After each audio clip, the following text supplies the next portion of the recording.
Hola, ¿qué tal? Buenas noches. Yo soy Glafira Rocha y esto es Conócete, tu espacio de reflexión en donde hoy vamos a indagar profundamente en dos temas que a lo mejor son muy comunes: el optimismo y el pesimismo disfuncionales. Esto es muy importante.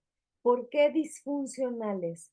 Porque aunque en algún momento el optimismo nos pueda servir para realizar actividades y para tener un ánimo alegre, un ánimo entusiasta, otras veces cuando se va la polaridad de al extremo puede resultar una falsedad que nos cubre y simplemente tapa vacíos. También el pesimismo, aunque parezca que no, puede funcionarnos muchas veces para poder filtrar la realidad, para darnos cuenta de aquellas cosas que nos son adversas, y entonces entre el pesimismo y el optimismo podemos estar bailando, navegando la existencia. Sin embargo, cuando nosotros encontramos el justo equilibrio o la justa armonía, resulta que no necesitamos realmente de estos conceptos, pero cuando se van a los extremos, imagínate que el optimista está acá y el pesimista está acá y voltean a verse, ambos están fuera de la realidad. Lo que hace un optimismo disfuncional o extremo y un pesimismo disfuncional o extremo es alejarte realmente de quién eres, y entonces dejas de conocerte. Y entonces, por quedarte en un pesimismo extremo o en un optimismo extremo, estás falseando tu realidad porque tal vez no sabes convivir con ella. El día de hoy vamos a estar explorando cómo se puede generar este autoengaño en donde obtenemos a un personaje que nos diga que somos súper optimistas o todos darquetos. Lo digo en el buen sentido, no en el mal sentido, porque vean, mi vestido el día de hoy está lleno de calaveras y se podría asociar con que qué pesimista, todo el tiempo habla de la muerte. Incluso a los existencialistas se les considera como parte de los pesimistas filosóficos, al igual que Schopenhauer, Nietzsche también. Sin embargo, no estamos hablando de una experiencia filosófica, sino un falsear la experiencia para no sostenerse en la realidad. Y entonces, cuando estamos en los dos extremos, lo único que estamos tapando son aquellos vacíos existenciales que no podemos experimentar. Por eso el día de hoy también te voy a compartir algunas herramientas para que las reflexiones y sobre todo para que las lleves a tu día a día y te des cuenta que cuando aprendemos a sentir la experiencia, a vivirla y a encarnar la realidad, no vamos a necesitar ni de un optimismo disfuncional ni de un pesimismo disfuncional, sino lo contrario. Vamos a poder absorber la realidad y no solo eso, aprender de ella. A partir de esto es que nosotros nos vamos reconociendo, volvemos a conocernos a través de aquellas cosas que ya no necesitamos filtrar, que ya no necesitamos tapar. Y entonces, cuando generamos una, digamos, falsedad en el ánimo, nos vamos a empezar a dar cuenta, me voy a detener a través de una indagación filosófica y esa indagación me va a llevar a darme cuenta cuál es ese vacío que estoy cubriendo. Entonces, empecemos. Muchas veces no sabemos de dónde es que nosotros podemos lograr una mirada optimista disfuncional o pesimista disfuncional. La mirada, como muchas veces les he dicho, la mirada en la literatura, por ejemplo, es muy importante. Cuando creamos un personaje necesita una mirada. Cuando nosotros descubrimos la mirada del personaje, descubrimos cuál es su personalidad y sus características. Porque cuando nosotros nacemos, vamos generando modelos mentales. Esos modelos mentales tienen que ver con cómo vemos la realidad. En algún momento que no se ha descifrado tal cual por qué sucede, diríamos tal vez desde una filosofía hinduista o budista que se cree en el renacimiento o reencarnación, que puede ser ya de vidas pasadas. Ustedes saben que yo practico estas dos filosofías orientales y que cuando nosotros eh, vamos generando un modelo mental desde estas filosofías, se parte de que ya traíamos un modelo mental por nuestra experiencia vivida pasada. Sin embargo, si ustedes no creen en eso, no es necesario para este programa. Lo que sí necesitamos explorar es que vamos creando una mirada desde bebés.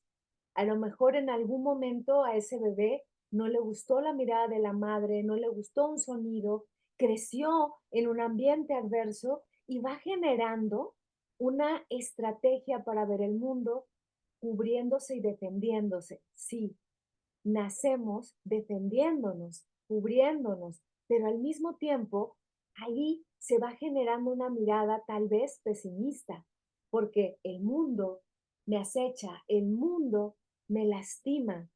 Y si lo veo así, voy a empezar a generar heridas de infancia, las cuales vamos a tocar muy brevemente enlazadas con este tema en un ratito.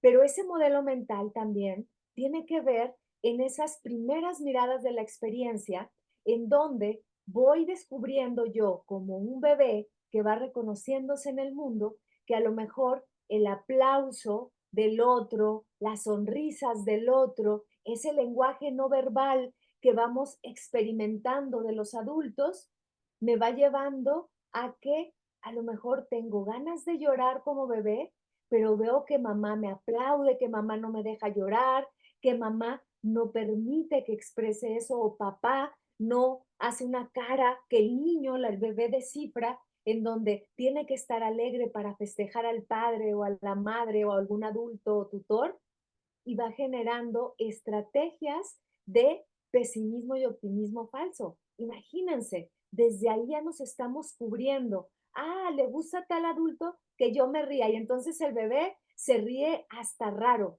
Ustedes no sé si les ha tocado unas risas que los bebés lo hacen para agradar, porque es parte de sentirnos en comunicación con el otro y lo necesitamos, no es que esté mal, esto se convierte en una defensa que no nos funciona en la adultez porque lo seguimos haciendo y ya no lo necesitamos. Como les digo, ahorita lo vamos a ver con las heridas de la infancia. Cuando nosotros vamos generando ese modelo mental y ese modelo mental empezó a ver que el mundo era hostil y entonces empezó a notar ese pesimismo, empezó a anclarse ahí, a darse cuenta que todo le hacía daño y dejó de ver al otro lado, dejó de ver el lado, digamos, donde a lo mejor el mundo no era tan hostil, pero ya no alcanzó a verlo. ¿Y qué ocurre, por ejemplo, con el optimista disfuncional, que le ocurre totalmente lo contrario?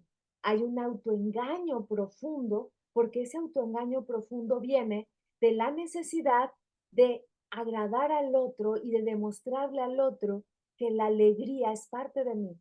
Pero en los dos casos tapamos la realidad, tapamos lo que realmente estamos experimentando, pero no sabemos cómo convivir con eso. Es decir, que tanto el optimista como el pesimista niegan la realidad y se va formando a través de estos modelos mentales que también nos va llevando a una personalidad, nos va generando, como les decía, ciertas heridas, pero también es un escudo. Tanto el optimismo como el pesimismo son un escudo para no actuar con lo que realmente está pasando. Entonces, este bebé que se convierte en niño o en niña va creciendo y a partir de eso, entonces, buscando esta alegría falseada, esta negatividad impostada, va generando esa personalidad, ese personaje que después va solidificándolo. Y cuando lo solidifica, significa que se determina de acuerdo a esa mirada. Y entonces empezamos a, a generar, a generar algunos aspectos en nosotros que nos van llevando a pensamientos. Entonces vamos logrando que esa mirada entonces se transforme en una narrativa interna. ¿Qué va a pasar con el pesimista extremo? va a generar pensamientos, como nada más ve eso, ya llega a algún lugar. A mí me gusta poner este ejemplo. Por ejemplo, bueno, este ejemplo, por ejemplo, llega un personaje optimista y uno pesimista al mismo tiempo a una fiesta, la misma fiesta, organizada por las mismas personas. Y el pesimista, su mirada va a empezar a notar aquellos fallos en la fiesta. Qué fea música, no sé por qué dan esas bebidas, ve a alguien que le desagrada. Y el optimista, desde el otro extremo, ve aquellas cosas que lo van a hacer feliz, que le va a hacer agradar al otro, que va a ver a alguien y le va a lo mejor hasta falsear, un tanto histriónico, todo está perfecto. Entonces, fíjense, esas narrativas se van conformando como un diálogo interno en donde el pesimista todo el tiempo tiene una voz interiorizada que le va a señalar todo está mal, eso siempre me pasa a mí, vea ese de que se ríe, parece un idiota.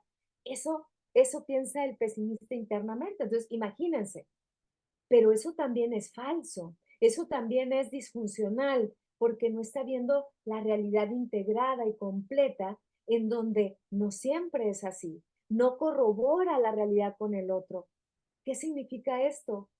Que está viendo a través del filtro del pesimismo cualquier cosa, tanto que empieza a inventarse algunos escenarios catastróficos, y cuando le llega una alegría, tal vez esté pensando, algo malo va a pasar, seguro algo malo va a pasar. Y yo en la mañana les compartía que cuando yo estudié literatura, cuando yo estudié literatura, recuerdo que entré a un universo completamente diferente. Yo venía de la carrera de comunicación, y en la carrera de comunicación, porque fíjese también, las profesiones tienen miradas optimistas o pesimistas. Y resulta que yo estudié un año de comunicación, y cuando estudié comunicación era como un optimismo, pero muchas veces un optimismo muy ligado a, por lo menos en el ambiente en el que yo me desarrollé ahí, un optimismo ligado a veces a la fiesta, a falsear también esta necesidad de comunicar desde la alegría, a tener la pregunta correcta, porque yo me estaba yendo a hacer periodismo, que no lo terminé, pero recuerdo que era como un ambiente más optimista. Pero cuando se me ocurrió entrar a letras, yo de inmediato me puse la máscara de apesadumbrada, el mundo está mal. Empecé a leer, por ejemplo, a, a Dostoyevsky, Crimen y Castigo, y entonces yo ya, si no hablaba de una cosa profunda, todo era demasiado brumoso y tonto, y resulta que me perdí de muchas cosas por ese personaje idealizado. Entonces, a través de ese personaje idealizado, yo me fui generando estrategias para alimentarlo, entre ellos mover la mirada. No es que yo haya sido la niña más alegre del mundo, ¿no? De la infancia. ¿Por qué? Porque, bueno, mi infancia sí tuvo mucha parte de alegría, pero sí les debo de confesar, ahora yo he trabajado todo eso en mí misma. A veces lo logro, a veces no tanto, cuando me descubro así como, oh, la pesadumbre total, tengo que matizar, porque mi mirada fue ver las desgracias de la vida, un tanto pesimista, por eso me quedó muy bien. No me pude adecuar al optimismo, incluso las personas optimistas me caían mal, de veras. Estoy hablando cuando tenía 18 años, hace mucho tiempo ya. Y resulta que al generarme esa idealización, ese yo ideal de hacerme la interesante, y vestirme así también de negro. Todavía eso si se ve, ¿no? Sigo manteniéndolo, pero con otra perspectiva. Entonces, es curioso porque también les he comentado que cuando algunas personas me ven con esta vestimenta, dicen así, no, esta es pesimista, totalmente existencialista, ¿no? ¿Por qué? Porque los existencialistas trabajan y trabajamos la idea de la angustia como el vértigo de la libertad, y esta frase la digo muchas veces, de Kierkegaard, Y al trabajar la angustia se cree que el existencialista solo ve ese lado, pero no. En el caso de un existencialismo, digamos, mucho más serio, que no nada más se queda ahí, se ve el panorama completo, obteniendo que nosotros somos seres que existen y que no nos vamos a determinar, sino por el contrario, tenemos la libertad de crearnos una y otra vez. Entonces no me voy a quedar ahí.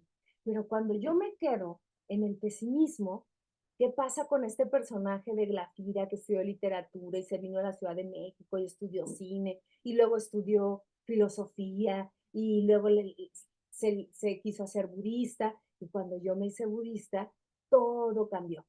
¿Por qué cambió? Porque me di cuenta que aunque yo me vistiera así, ya no era con la misma intención. Y esto es lo que les comparto luego. Cuando me visto de calaveras, porque curiosamente en letras yo no me vestía de calaveras, era más floreada porque me sentía más hipiosa, resulta que lo hago ahora por una enseñanza y también me gusta, ¿no? Para recordar la impermanencia, ¿ok? Recordar la impermanencia y justo en el estoicismo, me detengo en eso también, ahorita me voy al optimismo, en el estoicismo, cuando se habla del memento mori, ¿ok? Cuando se habla del memento mori, el memento mori, recuerden que necesitamos tener presente la muerte, es recordar que voy a morir. Pero en el estoicismo, como un gran libro que tiene Séneca que se llama De la brevedad de la vida, no se trata de hablar solo de que me voy a morir para quedarme en el pesimismo, es por el contrario. Esta frase que le gusta mucho a mi querida amiga Lorena San Millán, porque voy a morir es que voy a vivir. Y entonces ese es un impulso, recordar que la impermanencia está constante para no anclarme, por ejemplo, como el optimista, a una alegría creyendo que esa alegría va a ser permanente. ¿Qué es lo que ocurre entonces cuando vamos generando estos personajes? Vamos también cubriendo aquellas cosas que necesitamos experimentar. En mi caso, cuando yo me desarrollé ese personaje, dejé de ver muchas cosas que me eran funcionales, dejé de ver algunas circunstancias que eran alegres porque solo veía el otro lado por un modelo que yo aprendí, por una máscara que me puse. Y lo que yo te quiero compartir es, quitémonos esa máscara, tanto la del pesimista como la del optimista, para ver la realidad y también darnos cuenta cómo aprender a convivir con todas las emociones. Porque es curioso, fíjense, ustedes saben que yo doy terapia y asesoramiento filosófico, ¿ok? De manera individual y de manera grupal. Por cierto, hago el paréntesis, recuerden que el último domingo de cada mes tenemos un grupo de reflexionistas que es de cooperación voluntaria y si quieres integrarte, visita mis redes y puedes entrar directamente al grupo de WhatsApp donde yo ahí les paso toda la información, ¿ok? Entonces regreso, justo, a ver, déjenme ver porque me perdí un poquito ahorita por estar haciendo el anuncio. Eh, Cuando nosotros descubrimos que estamos tapando esas emociones, no nos damos cuenta que todas las emociones son necesarias. Y entonces, ¿qué ocurre? Nos anclamos solo a unas cuantas y queremos aferrarnos a ellas, cuando lo que necesitamos es aprender a convivir con esa experiencia sentida. ¿Ok?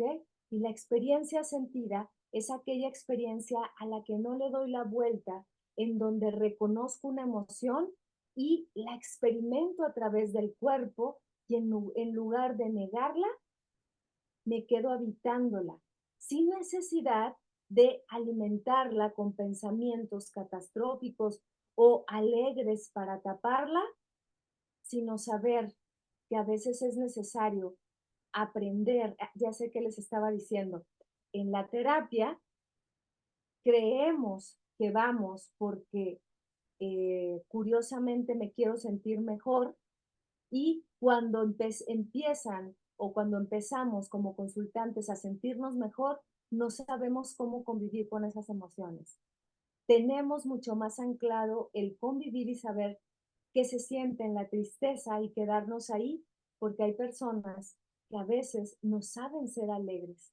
Y lo que ocurre es que si llega alguien y los felicita y les dice, wow, qué maravilloso lo que estás haciendo, rápido dicen, bueno, ni tanto.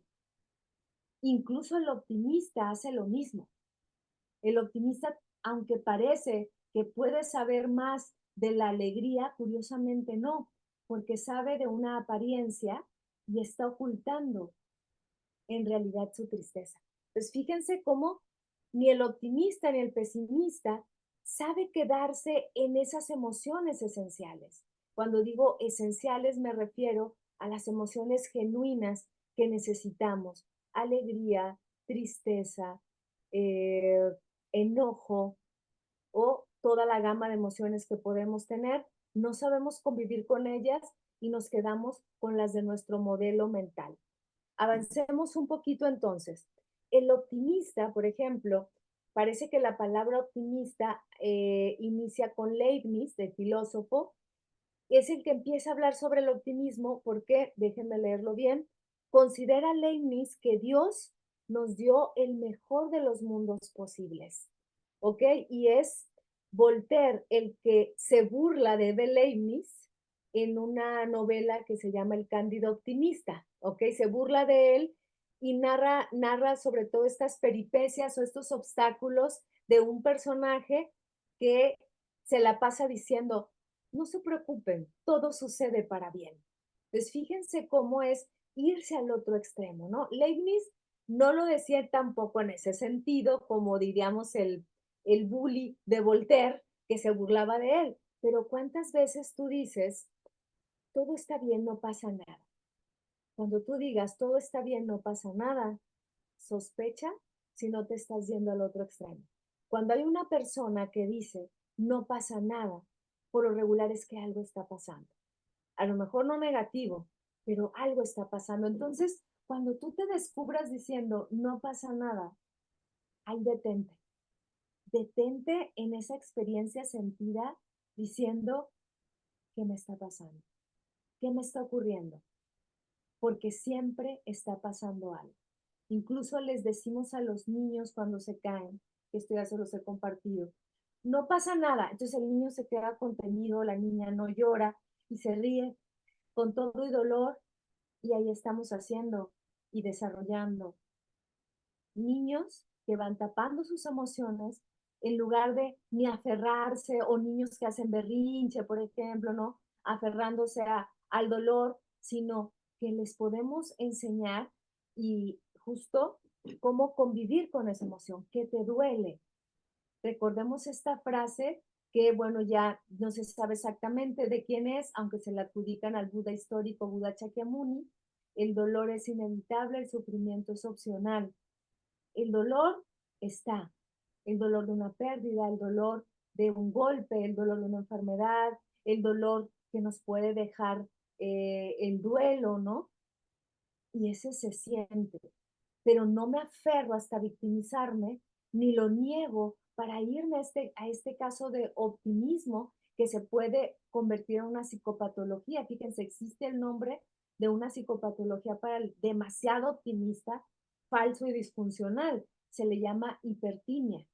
Y la hipertimia es como eh, un preámbulo para aquellos casos, digamos, a veces de bipolaridad, en donde la euforia está al máximo y empezamos con, sí, claro, todo se puede, demasiado optimismo y es como, a ver, espérate, porque no estás viendo la realidad tal cual es. Y cuando ocurre eso, por ejemplo, y nos vamos del otro lado, donde me convierto como no en una persona que dice no pasa nada, el pesimista dice algo malo va a pasar. El pesimista sospecha todo el tiempo. El pesimista está diciendo algo me huele raro, algo está ocurriendo y me huele extraño, ¿no? Y esto me recuerda una anécdota que hace mucho les conté, pero que les puedo volver a compartir porque me gusta contarles historias que aparte no son historias, que me invente, algunas sí, pero esta no. Esta la contó un maestro budista. Un maestro budista, ya no recuerdo bien en qué contexto la contó, pero empezó a contar la historia, porque se las he contado en otro programa, de un perrito que iba caminando por el centro de una ciudad. Y ese perrito iba caminando muy alegre y de pronto se paraba y hacía gestos y seguía caminando, ¿no? Y movía la cola, hasta que ya no aguantó el perro y dijo para sí mismo, qué mal huele aquí, huele a mierda. Y seguía caminando, ¿no? Y buscando, huele a mierda. Y se iba a otro lado del centro de la ciudad y volvía a oler a mierda. Dijo, no, es el mercado, soy cerca del mercado. Entonces se va a un parque, a un jardín donde hay gente haciendo ejercicio y él seguía caminando y decía, no es posible, esta ciudad huele a mierda. Total que se va caminando por la carretera porque ya no aguanta la peste hasta que llega a otra ciudad, llega al centro de otra ciudad y todo el camino oliendo a excremento para que no se escuche tan mal, ¿no?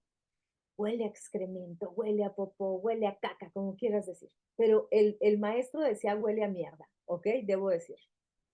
Y cuando llega a esa otra ciudad, en el centro, va caminando y ve su reflejo en, en un aparador. Entonces, al voltear se da cuenta que trae su hocico pegado a la cola, ¿no? ¿Eso qué nos dice? Ese es el pesimista. Siempre huele a mierda, porque no se da cuenta que está oliendo, ¿ok? Su propio trasero. Y estamos hablando del pesimista disfuncional, ¿ok? ¿Por qué estamos oliendo eso? Porque constantemente el pesimista no está diciendo no pasa nada y evita, está diciendo todo el tiempo pensamientos catastróficos. Y entonces, ¿qué ocurre? Ve todo el tiempo las cosas desde un aspecto desfavorable. Insiste en aquellas cosas negativas. Entonces, otra vez, no están ampliando la perspectiva. Cuando nosotros estamos tanto en el optimismo como en el pesimismo, estamos, los decía, ocultando emociones reales, emociones vividas, emociones que se están experimentando. Y acá, déjenme ver la diapositiva. Uh-huh. Fíjense lo que dice un autor que se llama Long, Quintero y Long, es de un libro que lo saqué, y dice, querer ser siempre positivos se usa para reprimir emociones de tristeza, enojo o resentimiento. Pregúntate eso. Ser siempre positivos, estamos en el extremo porque necesitamos ser positivos, por supuesto, cuando la realidad lo indica, o también como un deseo genuino de generar pensamientos positivos, pero estoy hablando de el secreto, necesita ser genuino. Y para yo comprender que es genuino, necesito otra vez quedarme y respirar mis emociones, ¿ok? Y lo que yo puse aquí es, las polaridades ocultan emociones reales, un poco continuando con lo que decía este autor, y vividas, que no se saben sostener y por lo tanto ocultamos. Pero el pesimista está ocultando miedo. El pesimista está ocultando capacidad de acción, porque el pesimismo lo paraliza. Y entonces es más fácil decir, no, no lo hago porque va a salir mal, y ocultar que le da miedo arriesgarse a realmente hacerlo. Y el optimista, justo cuando oculta su tristeza, su enojo, resentimiento, no valida su experiencia. Y lo que ocurre es que se convierte en una persona permisiva, confluyente y que no tiene voz para decir basta. Por lo tanto, el optimista extremo disfuncional tiende a no poner límites. Cuando no ponemos límites, fíjense cómo el pesimista se va a postergar, a decir, no, no, no, no, yo no puedo hacer eso porque no vale la pena. Cuando alguien dice eso, está ocultando esa capacidad de tomar acción, de arriesgarse y de ir más allá de sus miedos. Pero si esa persona se detiene y dice, a ver, ¿qué miedo estoy ocultando? A ver, ¿qué, qué circunstancia niego que no me permite dar ese salto de fe? Y lo que yo te estoy compartiendo aquí es, revísate, quédate en, en, en anclarte en tu realidad para que esa misma realidad te vaya orientando cómo puedes conducirte en ella. Pero por lo regular, para anclarnos a esa realidad, necesitamos habitarnos en el presente y siempre le huimos, porque en el presente, si yo estoy experimentando dolor, necesito quedarme ahí. Y quedarme en el dolor, otra vez, no es aferrarme, no es evadirlo, es saber que está y convivir con él. Esa es la diferencia. Cuando yo sé que estoy en el dolor, convivo con el dolor. Y por lo tanto, lo que ocurre es que sé que ahí está. Cuando llega alguien a consulta y dice, eh, yo creo que, déjenme articular bien, cuando alguien llega a consulta y te dices que yo estoy muy mal, un tanto con una aura pesimista y todo, dice, seguramente tengo depresión porque luego nos encanta autodiagnosticarnos. Y les pregunto, a ver, ¿algo pasó para que tú estés así?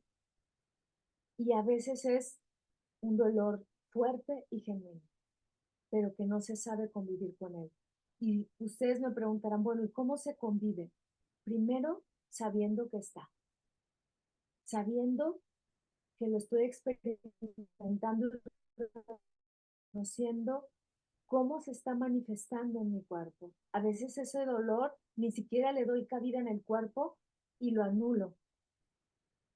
Lo anulo ya sea con cualquier sustancia o a veces no son sustancias, anulo ese dolor viendo redes sociales, quedándome días completos viendo una serie hasta que la acabe, pero cuando yo me detengo y veo y siento el dolor, sé que estoy en el dolor y convivo con él. Sigo haciendo mis cosas, pero a lo mejor no las voy a hacer igual porque hay tristeza, porque hay soledad y le doy nombre a lo que me va pasando.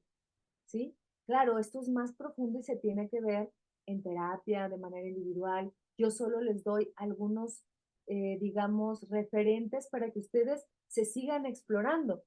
Entonces ya no quiero hacer más largo la intro, no, no es como introducción, pero sí quise como plantearles. Recordemos que cuando hacemos la reflexión que se hace de una manera, por supuesto, racionalizada, no es con la intención de que se quede ahí dándole vueltas y luego digas, sí, claro, yo soy un pesimista, seguramente no sé experimentar mi dolor, o el optimista que dice, estoy tapando algo, estoy tapando, ay, no me importa. Y yo le sigo, ¿no? Entonces, ¿qué ocurre acá? Cuando yo me quedo en la emoción real, empiezo a darme cuenta cuál es la acción que le corresponde. Entonces ya no solo la reflexiono, sino que la llevo a la vida. Y eso es lo que buscamos en esta reflexión, contextualizando y poniéndonos un poco en aterrizarnos racionalmente para que esa experiencia, una vez que yo la comprendo, para eso es la comprensión, solo que a veces nos quedamos a la mitad del camino e intelectualizamos. Y no sirve de nada si yo intelectualizo si no lo llevo a la acción.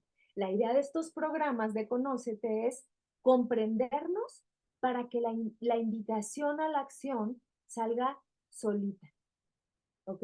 La invitación a la acción sale sola una vez que yo me comprendo. Pero si me quedo ahí con pensamiento rumiante, lo único que va a pasar es que, pues sí voy a tener a lo mejor mucha intelectualización, pero no voy a avanzar.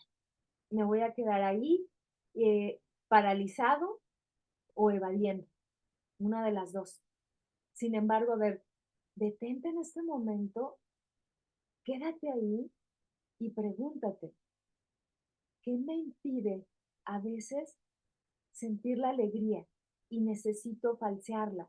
¿Cómo la falseamos? La falseamos como creemos que debemos de ser alegres. Aguas con esto, porque nos han vendido ideas de ser alegres y yo no sé realmente cómo soy yo alegre. Hay gente que, se siente alegre y entonces va y se compra algo, soy muy alegre y lo dice y baila, cuando a lo mejor su alegría es tranquila y necesita sentarse en soledad y eso es ser alegre. Pero otra vez, detengámonos y preguntémonos, ¿qué es esa alegría para nosotros? ¿Cómo la podemos vivir? ¿A qué me invita? Esa sería una buena pregunta. ¿A qué me invita la alegría? ¿A qué me invita en este momento sentirme alegre? Y a veces es no hablar, no compartírselo a nadie.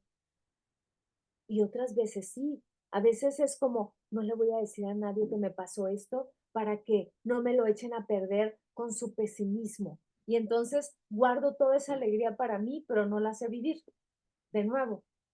O el pesimista justamente no sabe vivir la alegría, pero se queda no solo en la tristeza, sino también escondiendo que a veces sí está alegre, curiosamente, pero no puede romper esa imagen que le han vendido porque a veces los pesimistas nos vemos interesantes y nos gusta esa idea y vamos creando ese personaje a partir de una personalidad falsa.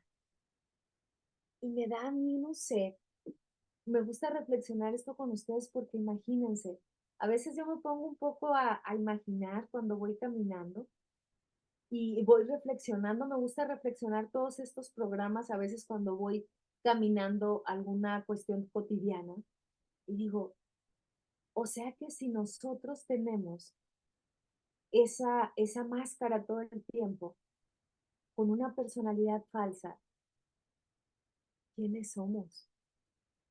Realmente nunca nos conocemos si no salimos de ahí, si no experimentamos todas las emociones. Solo somos personajes deambulando.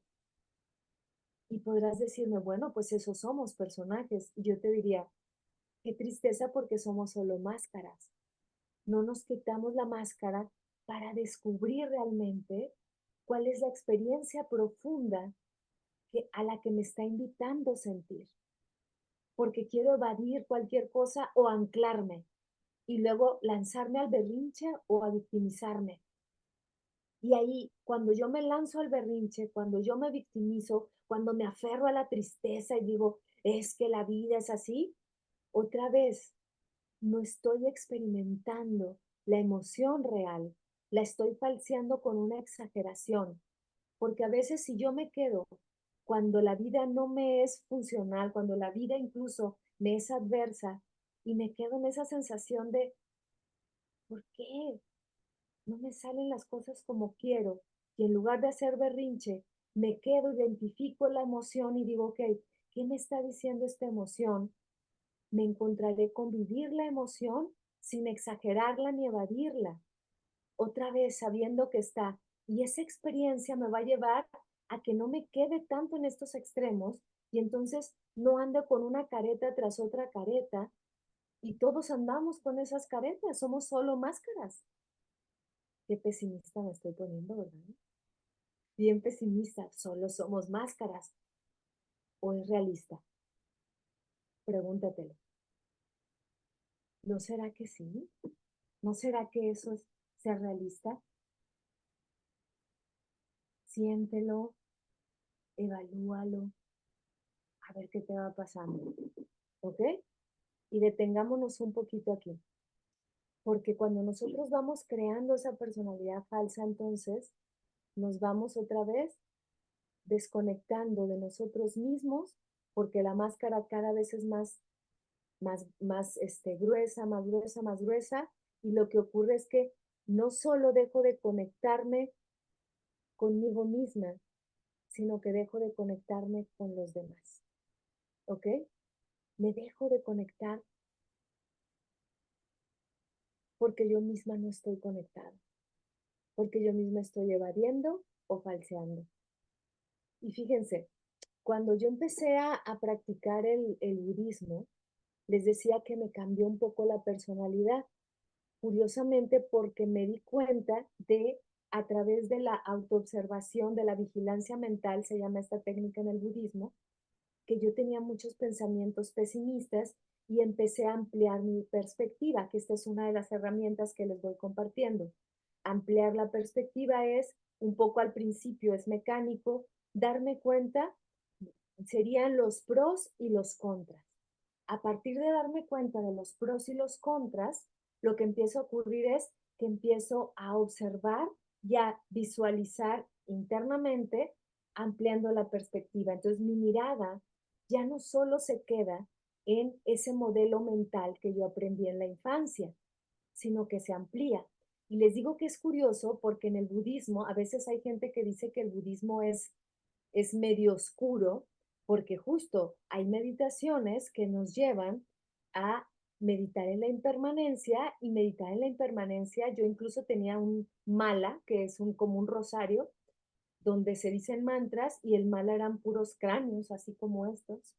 Y fue donde yo dije, esta práctica de la impermanencia a mí me ayuda mucho porque me estoy recordando todo el tiempo, dirían los estoicos, el memento mori, porque voy a morir, es que voy a vivir.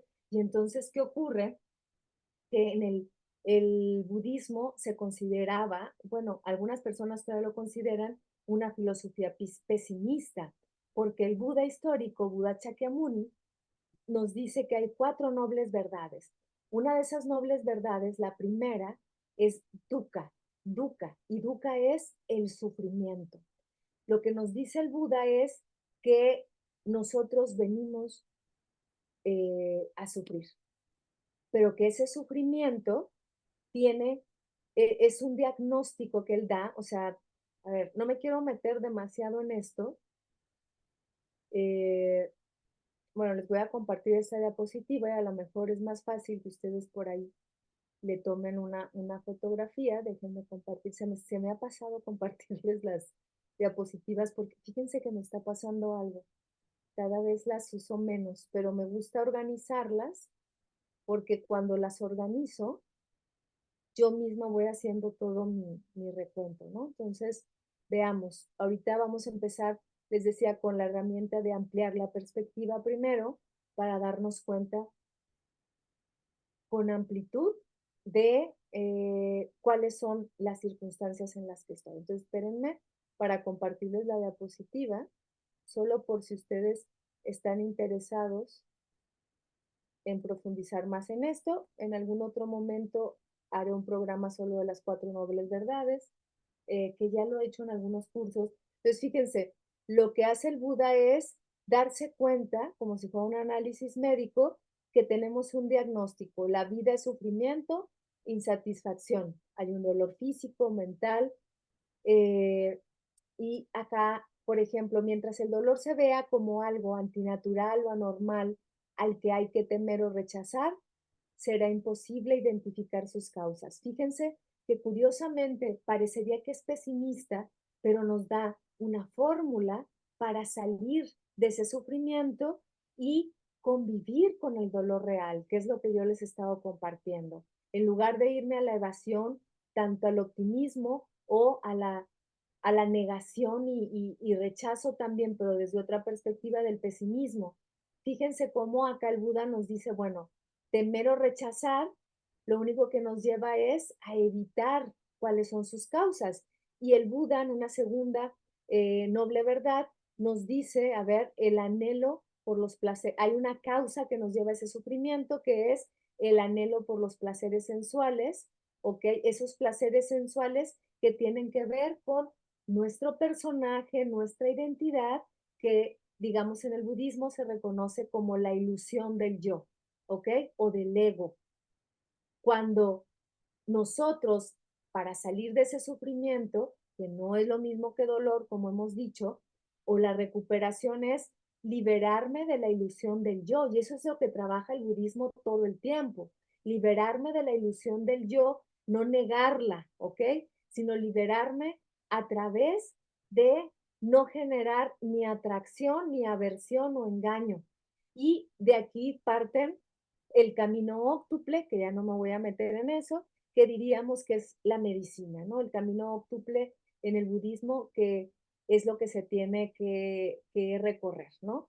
Entonces es dukkha, que es el diagnóstico, la vida es sufrimiento, samudaya, que es la causa del sufrimiento, que es el deseo, que digamos que el deseo más bien interpretado como insatisfacción, no, como no desear nada, porque siempre tenemos aspiraciones. Niroda, espero estarlo diciendo bien, que es la renuncia a esa insatisfacción, viéndola tal cual es, y maga, que es el sendero para renunciar a través del camino óctuple. Pero no me detengo tanto en eso, porque justo aquí fue donde en mi experiencia yo empecé a aprender a abrir la perspectiva, dándome cuenta que esa insatisfacción constante de me aferro a algo, ya sea a evadir o rechazo algo, ya sea el pesimismo, me lleva a que yo cause sufrimiento, incluso aunque parezca falsa alegría, ¿ok? Pero cuando yo lo veo tal cual, me lleva a generar el camino de medio, que eso es el budismo, el equilibrio. Y en ese equilibrio me quedo observando mi verdadera, digamos, emoción o mi verdadera circunstancia.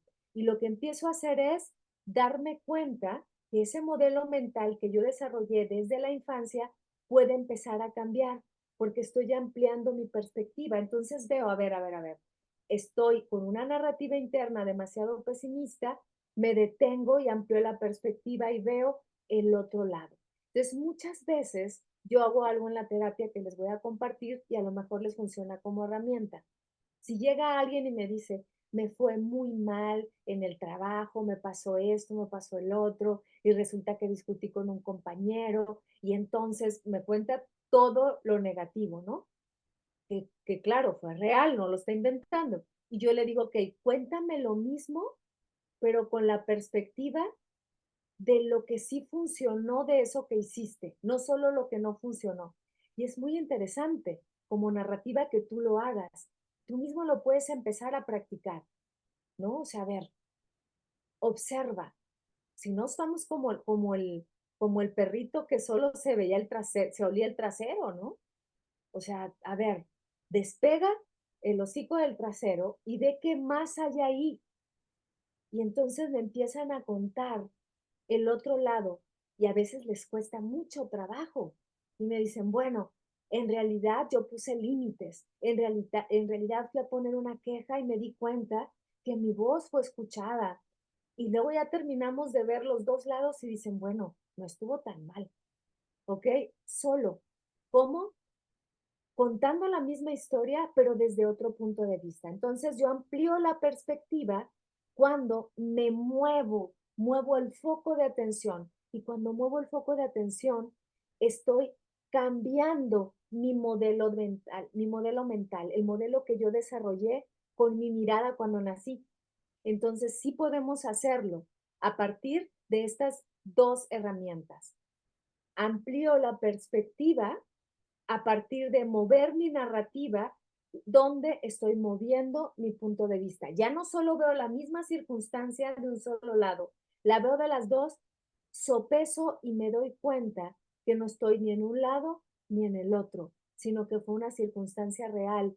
Y a veces ahí puedo darme cuenta cómo el pesimista, por ejemplo, va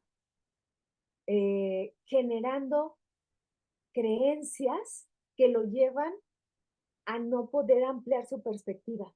Como por ejemplo, si piensa mal ya acertarás. Entonces todo el tiempo está empezando mal para acertar. Y van a aparecer hábitos y van a aparecer juicios porque son construcciones del mundo que se hicieron con esa mirada estrecha, con un foco de atención en el mismo punto. ¿Sí? Entonces, imagínense, incluso yo les pondría este ejercicio si lo quieren hacer. Observen un objeto desde diferentes ángulos. Esta es una tacita que me encanta, que me regalaron en mi cumpleaños hace 2 años creo. Entonces fíjense, esta tacita, si yo la veo de un solo lado, no veo lo que hay abajo, no veo lo que hay dentro.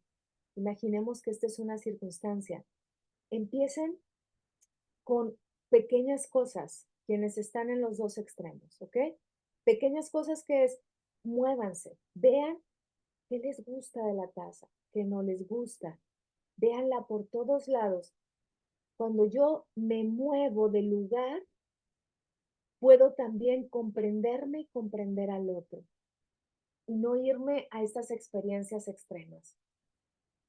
Y ahí, otra vez, eso se los iba a decir rápidamente, déjenme encontrarlo, el modelo del mundo que yo creé desde la infancia, resulta que me llevó también, por alguna circunstancia, a relacionarse con las 5 heridas. Hay más heridas, pero yo trabajo solo 5 heridas de infancia. Y eso me lleva a la mirada del pesimista o la mirada del optimista. Las 5 pueden llevarnos cada una a las 2 miradas. Por ejemplo, lo diré rápidamente, o si tú quieres saber más sobre las heridas de la infancia, con Glafira Rocha, heridas de la infancia, y hay varios programas donde hablo de esto. Esta mirada, por ejemplo, en el rechazo, lo diré rápidamente, que es poner solo el foco de atención, ¿ok? Generar este modelo del mundo en donde el niño aprendió, la niña, a no ser validado. Empezó a darse cuenta que la vida era una mentira. Empezó a no ver todo el panorama, sino a comprender que la vida lo rechazó. Y a partir de eso, entonces, necesita ver la otra perspectiva. Cuando está la herida del rechazo, se tiende a huir. Y entonces, ¿qué ocurre? Que el niño o la niña empieza a huir, ya sea a su mundo interno o desde su mundo externo, evadiendo, yendo a ser muy optimista o al contrario, viendo que todo el mundo lo va a rechazar. ¿Sí? O justo porque no quiere ser rechazado, se va al optimismo y hace todo lo que los demás le piden para ser aceptado. ¿Ok? Fíjense, entonces, esta herida puede generar este modelo del mundo tanto en el optimista como en el pesimista. Entonces, estuve revisando qué te hace sentido. En el abandono, por ejemplo, el niño o la niña se da cuenta que hay una ausencia, sintió por alguna razón, a veces no es que se haya pasado, y por eso les digo, tengan mucho cuidado cuando conozcan a alguien y que digan, ah, pues no conocía a mi padre, por ejemplo, ¿no? Y rápido dicen, tuvo herida de abandono. Dejemos de definir a las personas por esto, estos solo son referentes, porque a veces el niño o la niña no sintió un abandono, sino una traición y no sabemos solo hasta que la persona empieza a reflexionarlo para sí mismo. No etiquetemos tan fácil, ¿ok? Entonces, ¿qué es lo que ocurre? Este niño, esta niña, su modelo del mundo fue la pérdida, sintió una ausencia emocional y una figura significativa de su vida parecería que lo dejó, lo abandonó y lo llevó a experimentar miedo. Entonces, busca la aprobación constante, tanto que puede generar codependencias, incluso al optimismo o al pesimismo. Y cuando empieza a generar aspectos, digamos, pesimistas, es cuando esa codependencia lo lleva a sentir que nunca nadie lo va a querer y entonces se aferra a una sola circunstancia o persona. Me voy más rápido para darles un par más de herramientas, aparte de cambiar el foco de atención y ampliar la perspectiva.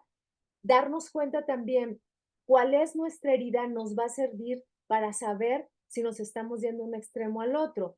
Otra herida de infancia es la humillación. Rápidamente es algún niño que sintió burlas, que sintió bullying, que sintió incluso críticas y su mirada del mundo se quedó en una vergüenza, en una tendencia a estar a la defensiva.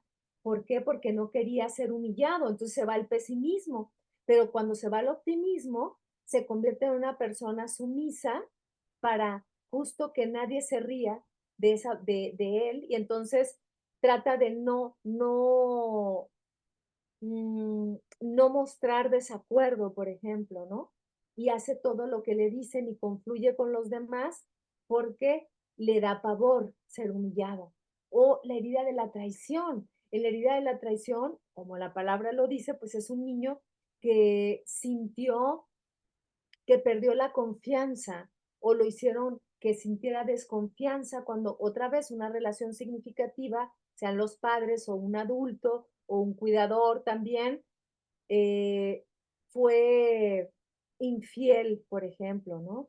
A lo que él creía que era, le dieron más a un hermano que a él, entonces se sintió traicionado, le cuesta confiar en los demás y se convierte en pesimista.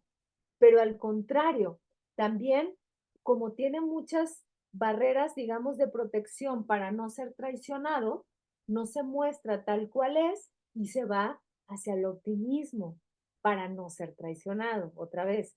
Entonces, y la última, que es la injusticia, pues de alguna manera el niño siente que no se le da lo que le corresponde o la niña siente que no se le da el reconocimiento suficiente. ¿Qué ocurre? Se va al optimismo, haciendo aquellas cosas otra vez que van a agradar a los demás, o se va hacia la ira, hacia el resentimiento porque la vida no le da lo que merece y entonces se hace pesimista. Entonces veamos cómo las mismas heridas, como miradas y modelos del mundo, nos llevan a estas dos características disfuncionales. Cuando nosotros estamos ahí, lo único que ocurre es que nos vamos perdiendo nuevamente a nosotros mismos. Las heridas de la infancia se pueden sanar, podemos convivir con ellas, pero nunca olvidarlas. Son parte de nuestra existencia. Por eso han sido nuestra parte de modelo del mundo. Y veamos, por ejemplo, esta frase pesimista que nos dice Schopenhauer y que se las voy a compartir. Déjenme compartirles por acá. Ajá. Por acá. A ver qué les parece. Veamos. Mm,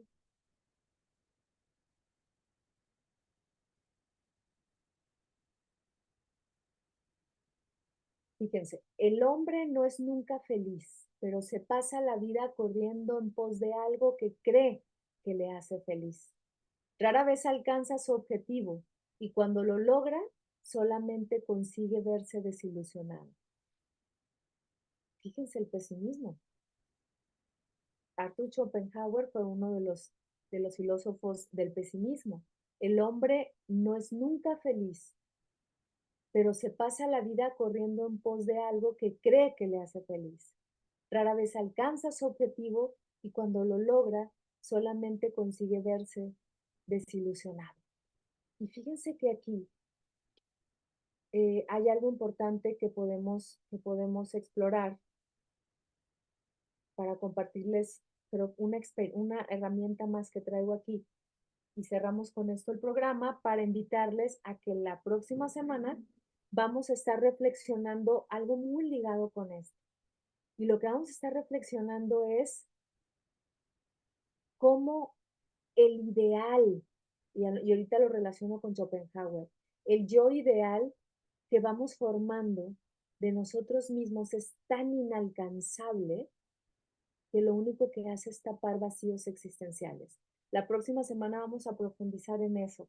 El yo ideal que nos venden muchas veces, yo voy a ser mi yo ideal, nos lleva a tapar vacíos existenciales y a convertirnos, para unirlo ahorita con el programa, en pesimistas o en optimistas disfuncionales. Cuando Schopenhauer nos dice esto, que el hombre o el ser humano no es nunca feliz, pero se pasa la vida corriendo en pos de algo que cree que le hace feliz, tiene que ver con lo que hemos hablado en otros programas y que se trabaja sobre todo en la filosofía perenne, en cómo nosotros nos vinculamos desde un yo superficial. El yo superficial, yo le diría a Schopenhauer, es el yo superficial el que se pasa la vida corriendo en pos de algo que cree que lo va a hacer feliz. Y eso que cree que le va a hacer feliz es el ideal que nos han vendido y que hemos comprado. Y todo el tiempo quiere lograrlo y lograrlo y lograrlo, como si fuera un galgo que va corriendo detrás de una liebre ahí en el galgómetro y que no sabe que nunca va a alcanzar. ¿ok? Entonces ese yo superficial, que es ese logos, digamos, el logos separado de sí mismo, es esta máscara, ¿no? Lo que nos lleva es que al crear ese personaje, vamos a correr en pos de algo que creemos que nos va a hacer feliz. Pero realmente la propuesta en la filosofía perenne es regresar a nosotros, como lo hemos visto en muchos programas, a nuestra sabiduría. Cuando yo regreso a mi sabiduría, empiezo a tocar esos estados, digamos, emocionales genuinos, y cuando yo me quedo ahí, resulta que me doy cuenta que justo a veces, aunque esté tocando el dolor, eso también me lleva a la felicidad, porque estoy siendo genuino, honesto, conectado con mi propia sabiduría. Y entonces hay que diferenciar.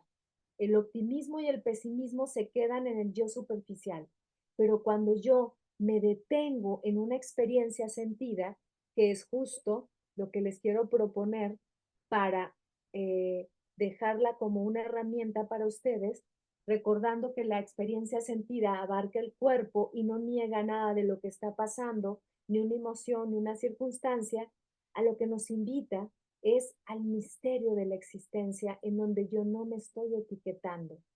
Dejo de tener miedo a buscarse, a la incertidumbre por buscar certezas. Y entonces lo que pasa es que me abro a la posibilidad de saber que a lo mejor en esa búsqueda de saber quién soy, me doy cuenta que no sé quién soy. Y es raro lo que estoy diciendo porque entonces no me voy solidificando con un yo ideal, con un personaje, sino que me abro al misterio y al cambio de ser en el movimiento de la vida y de la existencia. Y eso tiene que ver en cómo no solo observo y amplío mi perspectiva, muevo el foco de atención, sino que empiezo a aprender a vulnerarme. Y en ese aprender a vulnerarme, que también es una herramienta, empiezo a darme cuenta que soy alguien que se va reconociendo todo el tiempo a sí mismo a partir de ese misterio.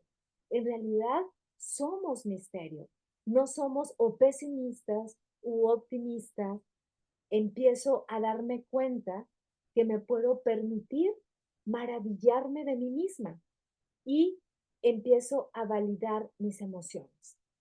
¿Cómo voy a validar mis emociones? Primero, a partir de darme cuenta cómo empiezo a experimentar la experiencia, es la experiencia sentida que decíamos ahorita, ¿no? Y validar las emociones. Les comparto como otra herramienta, validar las emociones y con esto cierro. Déjenme encontrar la diapositiva, que la tengo por acá. Validar las emociones entonces tiene que ver con darles el mismo valor a cualquier circunstancia que yo estoy experimentando. Entonces, el ejercicio que yo te propongo es el siguiente, ¿no? Así como estoy, les dije, me puedo narrar una misma circunstancia desde diferentes perspectivas, les doy el mismo valor, pero a veces me repito a mí misma, así cuando niego lo que me está pasando, puedo decirme, me siento mal y luego le pongo como un apellido y es válido. Tengo miedo y es válido. A veces repetirme eso internamente o en voz alta le va dando sentido a quedarme en la experiencia que estoy viviendo sin exagerarla y sin evadirla. Aunque me siento mal, es válido querer sentirme bien. Y esto es algo que también les he compartido. Esta conjunción concesiva, que es el aunque, le va dando el mismo valor a la experiencia. Aunque estoy enojada, quiero soltar esto que duele. Y eso tiene que ver con cambiar mi narrativa interna. Entonces ya no hay optimismo o pesimismo, sino validación y eso me lleva a experimentar.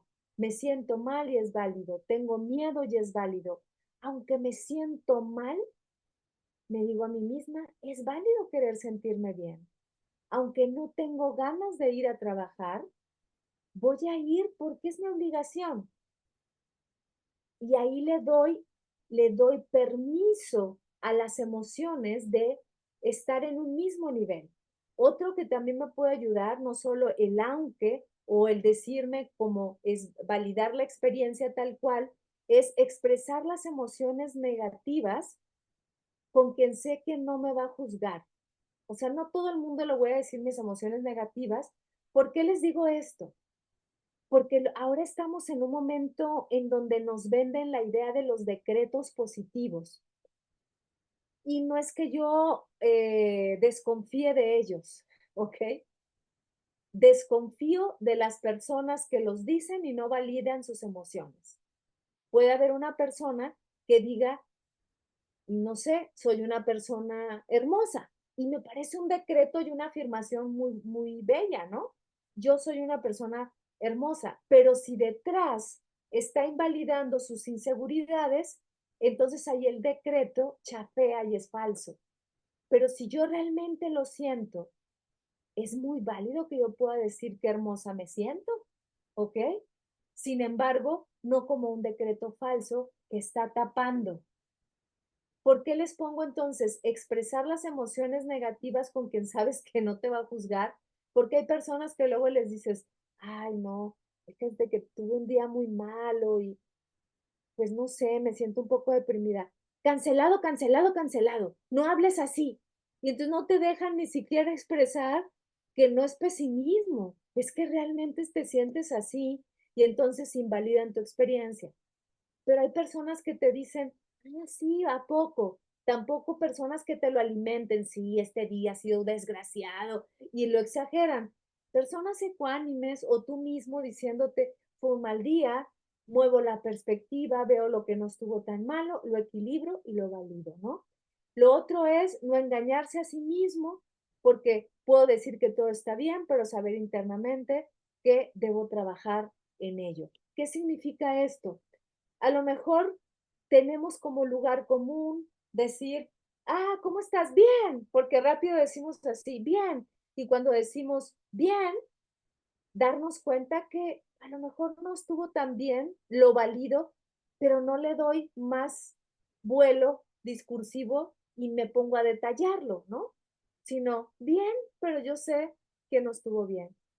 Y lo otro es no confundir permisión o aceptación, ¿no? Acepto el momento, puedo tomar cartas en el asunto, lo valido, pero volvemos a esto en lugar de decir, no, no pasa nada, ¿no? O sea, ah, no, me permito, a veces como mm, quedarme yo misma en la invalidación, ¿no? Aquí me quedo en esto que escribí, porque pongo no confundir permisión con aceptación, ¿no? O sea, o justificarme, ¿no? Ah, no, sí hice esto porque, ay, no, ya estaba muy cansada, pero al mismo tiempo yo sé que lo hice por flojera. Entonces, no me justifico, acepto, lo hice por flojera, es válido, no me miento y no me justifico, ¿no? Entonces, esto tiene que ver con valido mis emociones a partir de una experiencia sentida.